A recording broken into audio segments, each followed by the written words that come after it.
Fala galera, boa tarde para você que curte basquetebol, mas principalmente NBA, né? Afinal, hoje é um dia mais do que especial que a gente começa a conhecer o próximo campeão da NBA, né?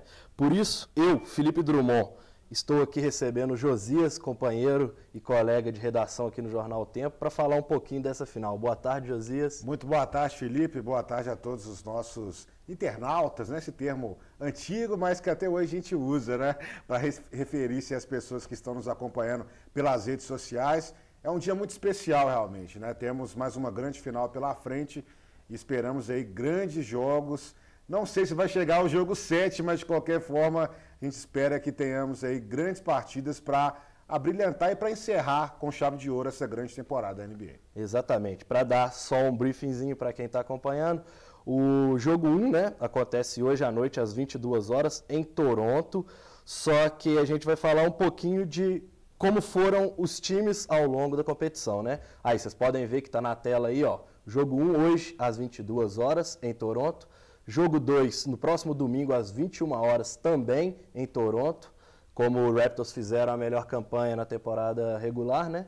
Jogo 3, aí a gente troca de sede, vai para Golden State, não, no caso Oakland, que é a casa que possivelmente é a última final que essa cidade recebe do basquete, já que eles devem mudar, atravessar a ponte para San Antonio. Assim como o jogo 4, na próxima sexta-feira, às 22 horas, os Warriors recebem os Raptors. E aí a gente vai para os jogos que, se forem precisos, acontecer, né? Jogo 5, que seria disputado na segunda-feira, também às 10 horas, e aí volta para Toronto. O jogo 6, caso o Toronto consiga, né, fazer 2 pontinhos aí, a gente já vai para o jogo 6 na quinta-feira da outra semana. E caso tenhamos o que a gente costuma falar que é o grande jogo, vira um Super Bowl, como os fãs gostam de se referir, que é o jogo 7 no domingo, dia 16, às 21 horas, em Toronto. E, Josias, a gente pode passar um pouquinho, né, pela caminhada de como foram os times nos playoffs antes da gente entrar de fato na final. A gente teve um Golden State que teve séries mais tranquilas, venceram suas duas primeiras séries nos playoffs por 4-2 e na última, que na teoria era para ser a mais difícil, eles varreram, né? E aí que eu quero entrar exatamente nesse assunto. Eles jogaram sem Kevin Durant. Sim. Você acredita que o Golden State Warriors ele é mais forte ou mais perigoso com o Kevin Durant ou sem o Kevin Durant? Eu acho que a questão do Kevin Durant, ela passa muito pelo clutch time, né? Apesar das pessoas falarem aí nesses últimos jogos sem ter a presença do Durant, eu acredito que o time do Golden State realmente ele consegue ser mais coletivo, até porque não é a interferência realmente do Durant, mas eu acho que é um time que já se conhece há bastante tempo, né, Felipe? Então, a característica do Curry, junto com o Klay Thompson, junto com o Draymond Green, são jogadores experientes e que são os líderes do time realmente. E a chegada do Kevin Durant colocou a equipe em outro patamar e trouxe também aí uma significativa confiança nessa questão do clutch time. Eu acho assim que precisa do Kevin Durant realmente, porque eu acho que é um jogador decisivo. Mas Draymond Green e companhia, eles conseguem também suprir essa ausência com muita qualidade. Então, eu ainda acho que necessita dele sim. As pessoas estão falando, mas não precisa dele e tal, mas eu ainda acho que precisa muito dele para definir alguns jogos que são realmente bem complicados, né? Que poderiam ter sido mais fáceis, como foi essa última série. Então, se tivesse a presença do Kevin Durant, por exemplo, talvez teria sido um jogo um pouco, com um roteiro um pouco mais diferente, no caso. Eu vou um pouquinho no contrário a essa opinião, apesar de que não tem como ninguém falar que o Kevin Durant não é um dos melhores jogadores da atualidade e, quando está em quadra, é o líder desse time. Só que eu acredito que o Golden State ele é um time tão forte com sua rotação. E quando o Kevin Durant não está, o time fica mais veloz. E eu acho que com essa velocidade que o time consegue imprimir, sem ele, fica mais difícil para os adversários marcarem. Porém, quando você tem o Kevin Durant, você sabe que você tem aquela bola de segurança, você tem o cara que vai decidir o jogo a seu favor e que não tem como, ele vai decidir a seu favor mesmo. É um cara que erra pouquíssimas vezes nessa pressão. Acredito que com ele você pega o Klay Thompson e transforma ele num papel secundário no time, que é muito mais importante no setor defensivo do que no setor ofensivo. Ele contribui muito bem, só que eu acho que o brilhantismo dele deixa de aparecer, assim como o Draymond Green para de ter tanto jogo em cima dele, seja no ataque ou seja na defesa. E então eu acho que assim, o Golden State ele é o favorito, independente da formação que vai iniciar. Como a gente recebeu a informação de que o DeMarcus Cousins pode ir para esse jogo 1 também, né? Sim. E aí o Looney sairia do time, mas são coisas que acho que o Golden State, o trio firme deles que segura qualquer final é Klay Thompson, Stephen Curry e Draymond Green. Com esses três em quadra, esse time é favorito independente do adversário. Eles já provaram isso, né? São jogos assim que foram memoráveis aí, essa caminhada também do Golden State até chegar mais uma vez à final da NBA. E foi assim uma varrida também, né? Que eles aplicaram, porque ninguém esperava também. Na verdade, eles tiveram placares um pouco complicados, tiveram que reverter vantagens muito grandes, né? Foram 3 vantagens pela primeira vez, aí, depois de muito tempo na NBA, nós vimos um time conseguir fazer isso. E quando eles conseguiram ampliar essa questão mesmo tática deles, eles colocaram a pressão e conseguiram chegar a mais uma decisão da NBA, como a gente citava aqui um pouco antes da live começar, podendo ser a equipe que vai conquistar aí, né? Pelo menos vou falar minha aposta aqui já, viu, Felipe? Pelo menos eu acredito que o Golden State vai conquistar o título, e se conquistar o título, confirmando isso, vai se tornar aí a equipe que vai ser a terceira maior campeã da história da NBA, ficando atrás apenas aí do grande Boston Celtics, né, que é o maior campeão, e depois vem o Los Angeles Lakers, e aí sim pode entrar nessa galeria, superando inclusive a dinastia de Michael Jordan. Dinastia de Michael Jordan e de Steve Kerr também. E do Greg Popovich, né? Exatamente, porque tem o San Antonio a gente Spurs. tem a dinastia do Spurs que já vem de 20 anos, né? Que aquela não é uma dinastia sequencial como as outras se construíram. Ela é uma dinastia que ao longo dos 20 e poucos anos que ele está à frente do time, conseguiu conquistar tantos títulos. Sim. E o Golden State hoje nessa série final, tem a chance de superar essas dinastias para ter ideia do tamanho que esse time está representando na história do basquete.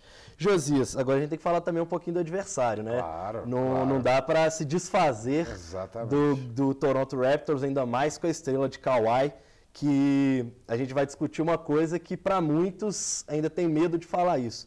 Mas a gente já pode considerar Kawhi Leonard o principal jogador em atividade na NBA, ou você acha que é muito para ele?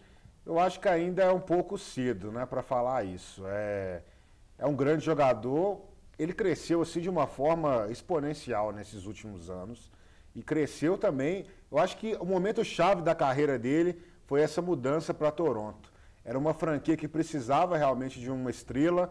Eu acho que a troca foi perfeita em 2 pontos, né? O DeRozan saindo, vindo o Kawhi Leonard e também a saída do treinador, que veio aí o Nick Nurse, que mudou a equipe do Toronto Raptors. Muitos criticavam, né? Porque era uma mudança muito surpreendente naquele momento. E brusca também. E brusca, né? Também no comando da equipe, mas mostrou-se muito precisa.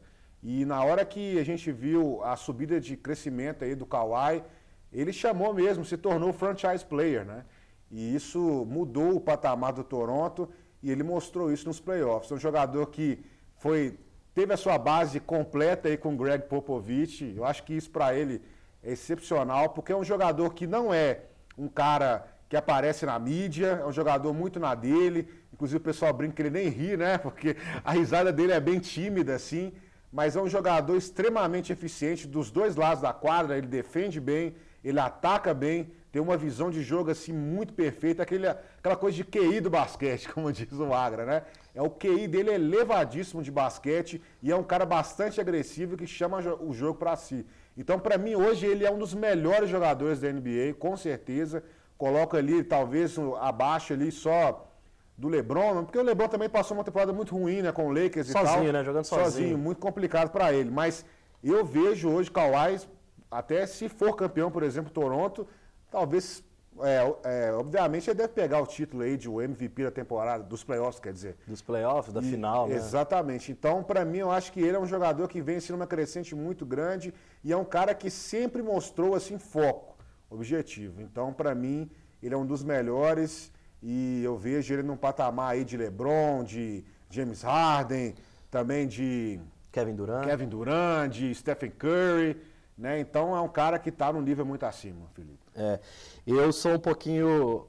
Não consigo falar tão bem assim do Kawhi por um motivo. Eu já sou fã do Kawhi há alguns anos. Eu já sou aquele cara que admira mais o atleta completo, que é o atleta que joga muito bem dos dois lados da quadra, e por isso eu acho que se o Kawhi hoje ele ainda não é o melhor, ele está abaixo só do LeBron, na minha visão, porque ele defende muito bem, ele é perfeito no setor defensivo e ele é perfeito no setor ofensivo. Eu consigo colocar que o Kevin Durant atacando é melhor que ele? O James Harden é a mesma coisa, Antetokounmpo a mesma coisa, só que eu acho que essa complexidade de um atleta de basquete, que é o que o LeBron sempre cobra quando fazem comparações entre esportes, de que o jogador de basquete joga dos dois lados da quadra, então ele precisa ser eficiente dos dois lados da quadra. E aí por isso que eu sou tão fã do Kawhi há algum tempo e por isso eu acho que ele está conseguindo levar esse time, que para mim é o que joga, igual a gente conversava antes de entrar no ar, mais próximo do que era apresentado no basquetebol da década de 90, que é um time que se defende para atacar, não é um time que ataca para pontuar e deixa o adversário pontuar. É um time que ele se adequa. Até por isso eu acho que nessa série, os 2 primeiros jogos, o Toronto pode não ir tão bem, acredito que ganhe um dos 2 jogos, mas pode não ir tão bem exatamente porque vai estar estudando uma forma de marcar melhor o Golden State. Sim. Como eles fizeram na série contra Milwaukee Bucks, que eles tomaram 2-0 e viraram para 4-2, exatamente porque adequaram a marcação deles às características do outro time. E, Josias, se dentro da quadra a gente já sabe que o jogo vai ser Kawhi contra a Dinastia, né, que é o grande enfrentamento, a gente pode falar também um pouquinho do que são os climas dos jogos, os ambientes, os palcos de onde as partidas vão jogar e também os torcedores símbolos de cada time, né? Vou passar só os números, né? Na Scotiabank Arena, que é o antigo Air Canada Centre, que é a casa do Toronto Raptors, cabem 19.800 torcedores, além de uma Party Plaza do lado de fora que cabem mais 10 mil torcedores, ou seja, quase 30 mil torcedores apoiando Toronto. E do lado do Golden State, um ginásio de 17 mil lugares, mas que a gente já sabe que eles estão mais do que acostumados a decidir nesse lugar e tem todo o peso de ser o último campeonato da Oracle Arena. Você acha que os ginásios fazem diferença numa final de NBA? Olha, roubar sempre o mando, né, do time adversário é muito importante, né, nessas finais de NBA. E lembrando que eu vejo uma atmosfera muito mais envolvente dentro aí da Scotiabank Arena, simplesmente por vários motivos, né? A franquia do Toronto é uma franquia nova da NBA, a única do Canadá, depois que nós tivemos a realocação do Vancouver Grizzlies para Memphis, né? Inclusive é a primeira vez, né, que um time de fora dos Estados Unidos disputa uma final de NBA. Isso. E conquistou também o título de conferência, né? Que era um dos grandes objetivos dessa franquia, que a gente até conversava, tem um documentário muito interessante aí do Vince Carter, dele contando a história do Toronto, né? Porque a história dele está intimamente ligada a Toronto.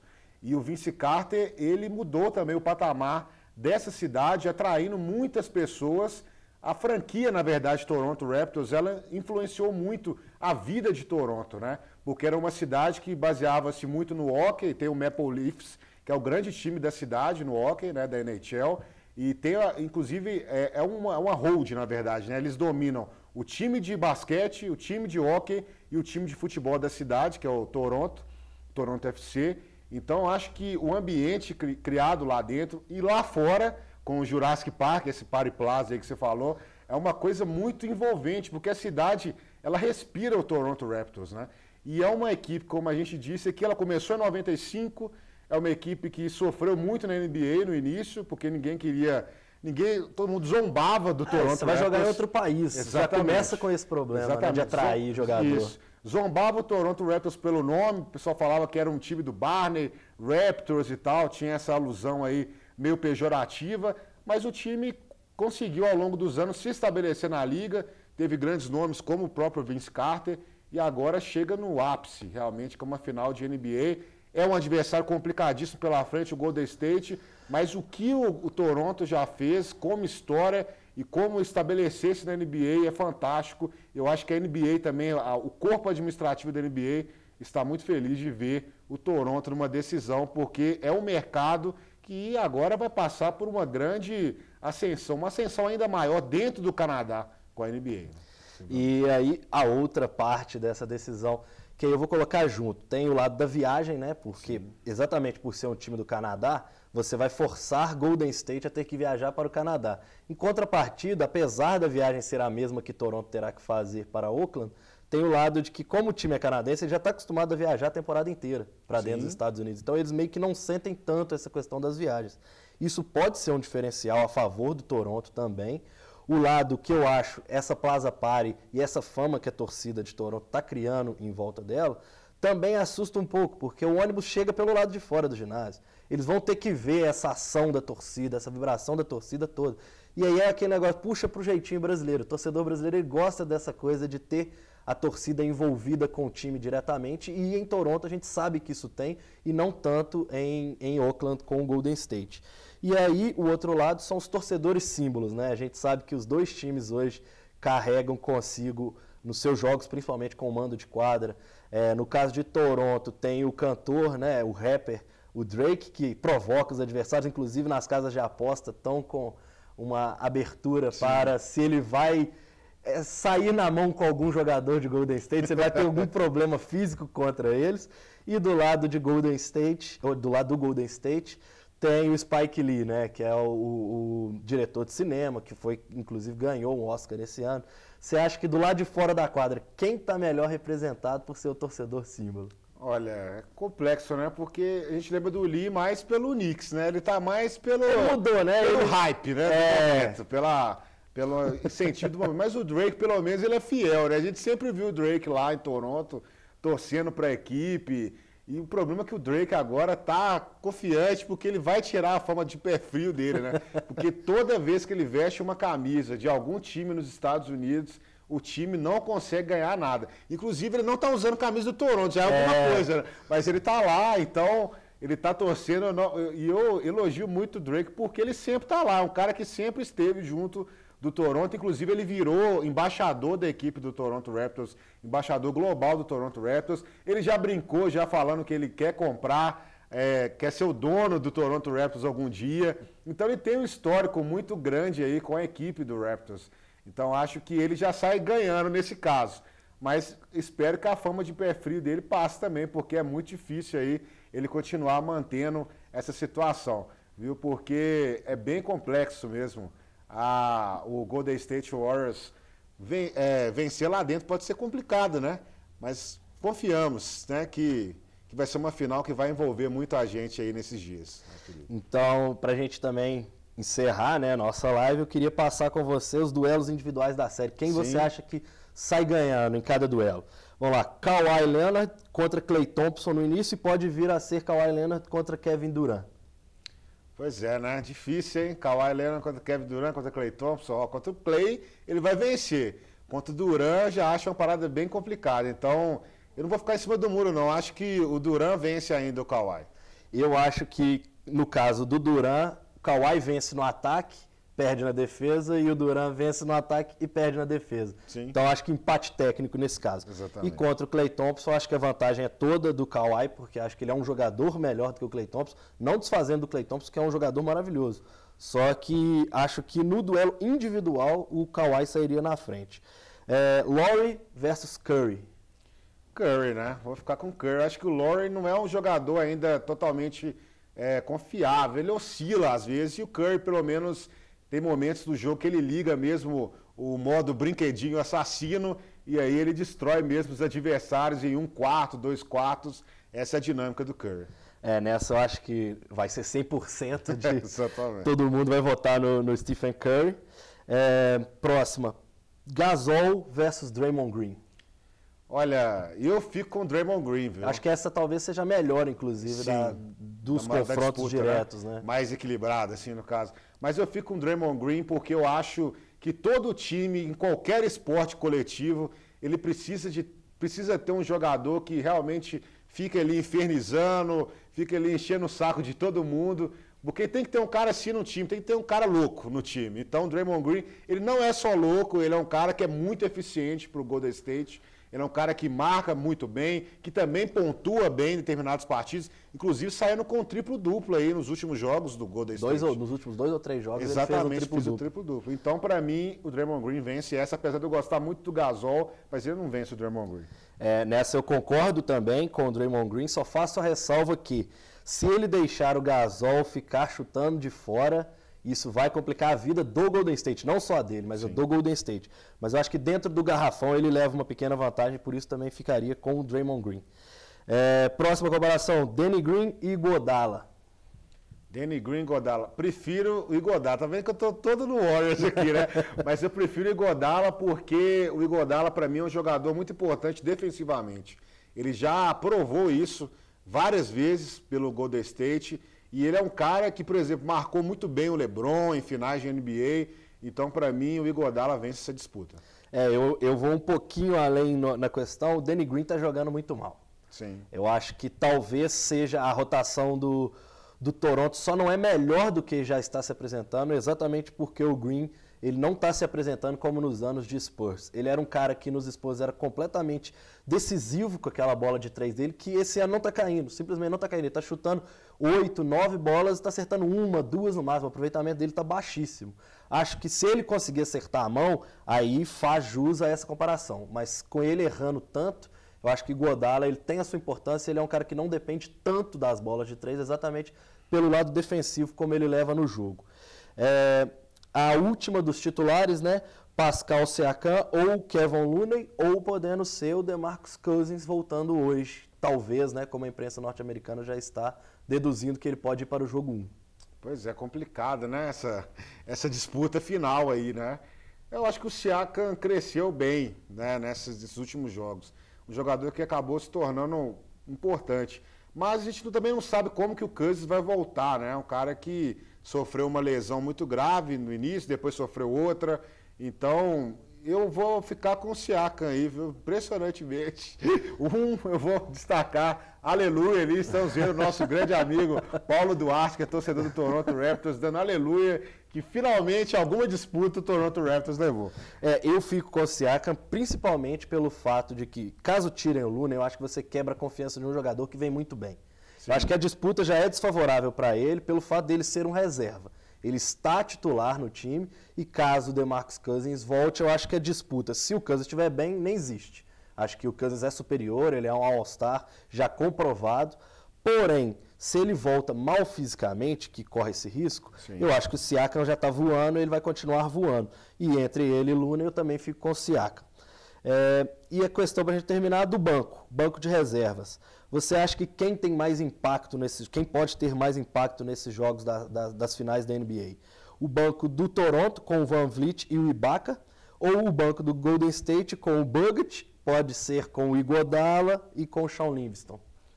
Olha, eu gosto muito do Shaun Livingston, acho que um jogador excepcional aí para o Golden State. Há muito tempo que ele está no Golden State fazendo essa função de vir do banco muito bem, um cara muito experiente. Gosto também aí do VanVleet e para mim o Ibaka, eu sou fã do Ibaka, né? Eu acho que o Ibaka é um jogador fora das 4 linhas da quadra, né? Ele é um cara que realmente é muito cabeça, um estudioso do basquete e para mim eu acho que o banco do Toronto leva vantagem para cima do banco do Golden State. E isso pode ser uma diferença muito grande na série, porque podemos ter, por exemplo, essa questão do próprio ausência do Kevin Durant nesse primeiro jogo. Podemos ter também essa possibilidade aí do Cousins voltando, mas a gente não sabe como está a situação dele. Então, eu acho que o banco hoje do Toronto pode fazer uma diferença maior quando saírem aí, porque vai sair. A gente sabe que o basquete é assim, os jogadores têm essa rotação muito grande, Curry vai sair o Klay Thompson e talvez o banco do Toronto Raptors possa influenciar nessa série, trazendo uma vantagem aí nesse momento. Mesmo vendo que o banco do Golden State subiu bem de produção, né? O Looney, como a gente destacou aí, um jogador que cresceu bastante. Então, eu acho que nesse confronto o banco do Toronto leva a melhor, viu? Então eu concordo com essa visão do Josias. Então a gente fechou empate técnico, né? Entre Kawhi, Kevin Durant ou Klay Thompson. Sim. No caso, eu fiquei com o Kawhi e você ficou com o Durant, no caso. Exatamente. Né? Aí Gasol, Draymond Green, concordamos, o Draymond Green. Danny Green e Iguodala, ficamos com Iguodala. Lowry e Curry, ficamos com Curry. e Looney contra Siakam, ficamos com o Siakam e o banco do Toronto. Então acho que tá bem, a disputa tá boa, né? A gente fica com um empate, 2 para cada lado indiscutível, mais o banco de Toronto. Acho que é isso que a final espera. Para a gente concluir, seus palpites para as finais, você acha que vão ser quantos jogos? Acho que a gente vai ter o prazer de assistir quantos jogos dessa final? Olha, eu espero que pelo menos cheguemos aí no jogo 6. Até estava brincando no grupo lá, um grupo que a gente tem de basquete, que o pessoal colocou assim, quem vai vencer? Aí o pessoal, o Warriors em 4. Tipo, tem que ganhar 4 jogos para ser campeão de qualquer maneira. Mas eu acho que vai dar um 4-2 aí, viu, pro Warriors, viu, Felipe? Eu até a gente brincando, a gente fez um bolão nesse grupo. Eu tô liderando até agora, né? Mas na final eu coloquei 4-2 também, mais para segurar. Acredito que o jogo do Toronto, se ele encaixar já de cara, é um time que pode oferecer os riscos reais para Golden State. Só que, como eu falei no início, acredito que é um time que dependa de 2 a 3 jogos para começar a voar numa série. E contra Golden State, se você der 2 jogos de vantagem, acabou a série. Não pode. Então, por isso tudo eu também concordo. Meu palpite é o 4-2 Golden State, nessa eu não vou fugir do palpite ser igual, não. Infelizmente, queria discordar, mas nessa eu vou ter que concordar. Essa aí não tem como. Mas eu torço para ir para um jogo 7, né? Esse é bom para todos nós. Né? Acho que todo mundo que gosta de esportes torce para o jogo ser o mais decisivo possível. E não existe nada que uma série sendo decidida no jogo 7. Sim. Porque vira uma final de jogo único. Você joga 3-3 e vão para o jogo decisivo. No caso, esse ano, como o Toronto, volto a falar, como o Toronto venceu mais partidas na temporada regular, tem a vantagem do mando de quadra. Então, né, fica aí a torcida para essa série chegar ao jogo 7. E é só falando aí que realmente eu fico muito feliz de termos aí a volta da NBA na televisão aberta brasileira, que é um dos grandes destaques dessa série realmente. A gente que acompanhou a NBA durante os anos 90 aí com transmissões do Luciano do Vale, do Álvaro José, no canal Bandeirantes, né? Que era até inclusive o canal do esporte, como era a logo aí do canal. Temos agora a possibilidade de vermos novamente a NBA, voltando à NBA, voltando à Band. O jogo vai ser transmitido hoje às 10 horas na Band, com transmissão aí do Ivan Bruno, comentários do Eduardo Barão e do grande Álvaro José, que foi um dos precursores aí da NBA no Brasil e de todos os esportes olímpicos, né? Ele que é um cara muito ligado realmente aos esportes olímpicos. Então, é uma grande oportunidade para todos verem a NBA. Não vai ficar só na TV fechada. Então, todo mundo tem acesso a ver agora os grandes jogos do basquete. E vai ser uma série assim incrível, eu tenho certeza. Todo mundo agora vai... Se você tem curiosidade de saber quem é Stephen Curry, quem que é Klay Thompson, agora é o momento. Kawhi Leonard... Agora é o momento, vocês vão ver realmente grandes jogos da NBA e esperamos que chegue ao jogo 7. Exatamente. E para quem gosta de TV fechada, quem é fiel, né, a ESPN é a detentora da transmissão das finais e você poderá acompanhar também pela ESPN quem tiver esse privilégio de ter a TV fechada. Então acho que é isso, né, José? Encerramos aqui a nossa live. Semana que vem a gente volta com o andamento dessas finais também para falar um pouquinho mais e sempre manter vocês atualizados. Uma boa tarde para todo mundo, espero que tenham gostado desse programa especial das finais da NBA.